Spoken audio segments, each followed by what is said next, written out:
Howdy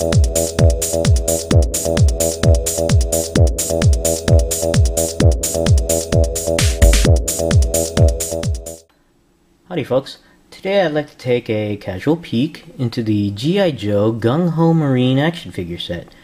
This figure set was first released in 2007, and I bought this Gung Ho at a Toys R Us. I can't remember how much I paid for it, but I believe I paid anywhere from $10 to $12.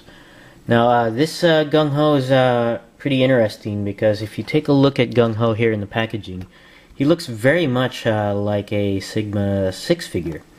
But you'll also notice that there's no Sigma 6 logoing anywhere on the package. And that's because before this package was released, the Sigma 6 series was cancelled.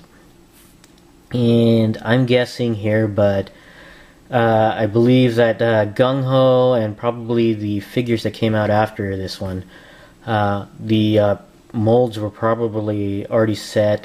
These figures were probably on the production lines and stuff. And I'm guessing that Hasbro didn't want to waste any money chucking all of this away. They just decided to chuck the Sigma 6 logoing and branding and just went with a generic G.I. Joe branding on here. I still consider this Sigma 6 though. It still retains the Sigma 6 sculpt, and it still retains the scale, so I still consider it Sigma 6. Now if the Sigma 6 series still continued, this would have been a Wave 6 Soldier class figure series. But as a result of the removal of Sigma 6, this is a first wave Soldier class figure. You'll also notice here it's got the Kung Fu grip. It looks like Hasbro returned to the slogan here and stylings of from the 70s from the Adventure Team. Looks like they went with the Kung Fu grip hands. We'll get into that in a little bit because these Kung Fu grip figures are quite different from the Adventure Team, at least on the hand sculpts. Taking a look at the back of the package here, you can take a look at Gung Ho over here, and he comes with a rapid action blaster, which looks very much like a M60 machine gun, and he also comes with a tactical multi-tool. Now down here you can see Gung Ho's bio or backstory on there. And he's a heavy weapons specialist, which is kind of neat. Let's go ahead and take Gung Ho out of the package, and we'll be right back. Okay, we have Gung Ho out of the package, and we'll go ahead and take a look at all of the accessories that come with Gung Ho.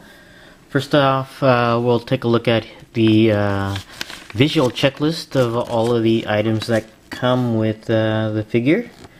Pretty neat, and the other side shows how to use the various items on here.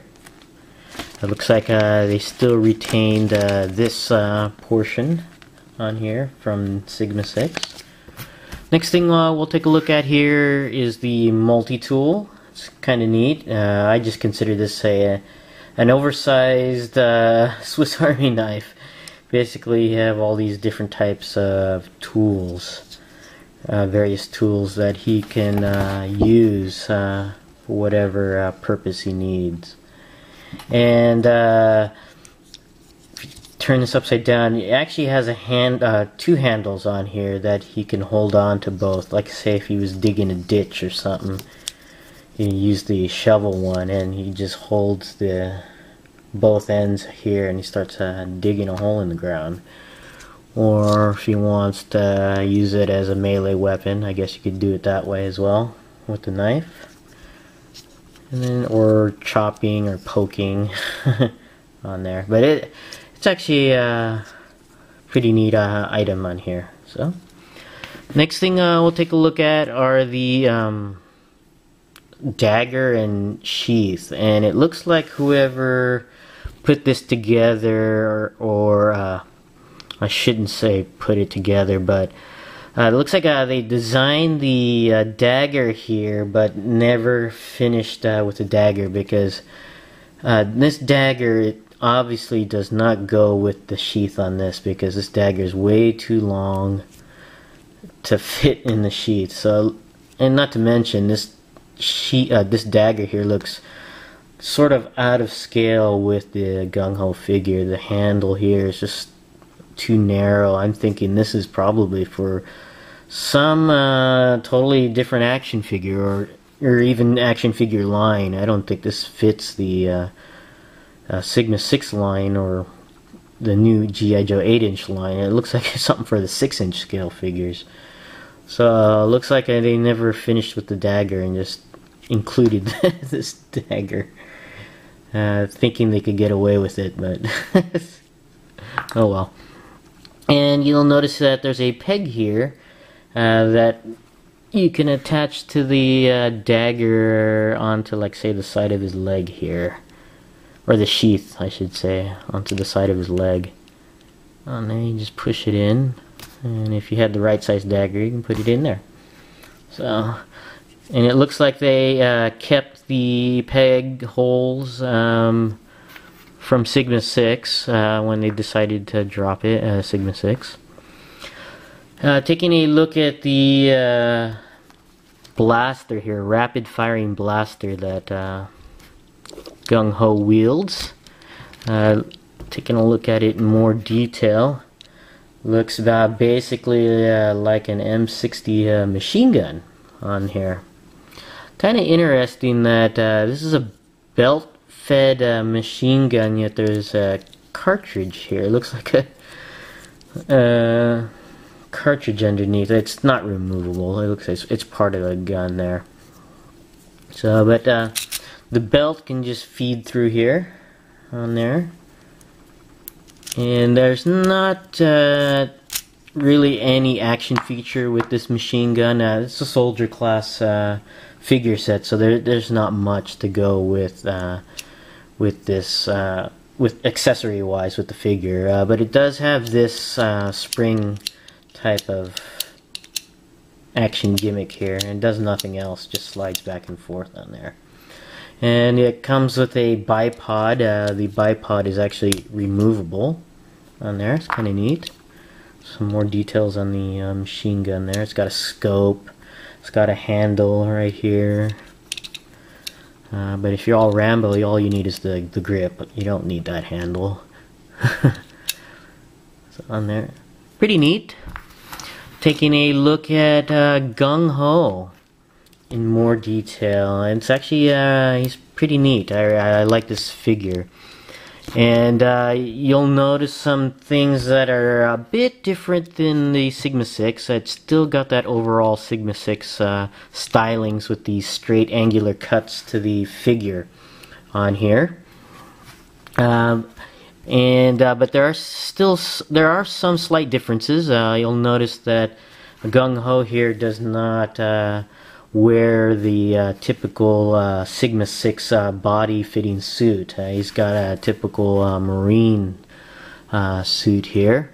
You'll notice that the pants are not as tight fitting. He's got these Marine pants, and this is a style that Hasbro started using on the previous wave when it was still Sigma 6. They started going with these not form-fitting pants, but loose-fitting pants, and as you notice, the sculpt is slightly different. It's a lot bulkier in the sculpt to represent looser pants style.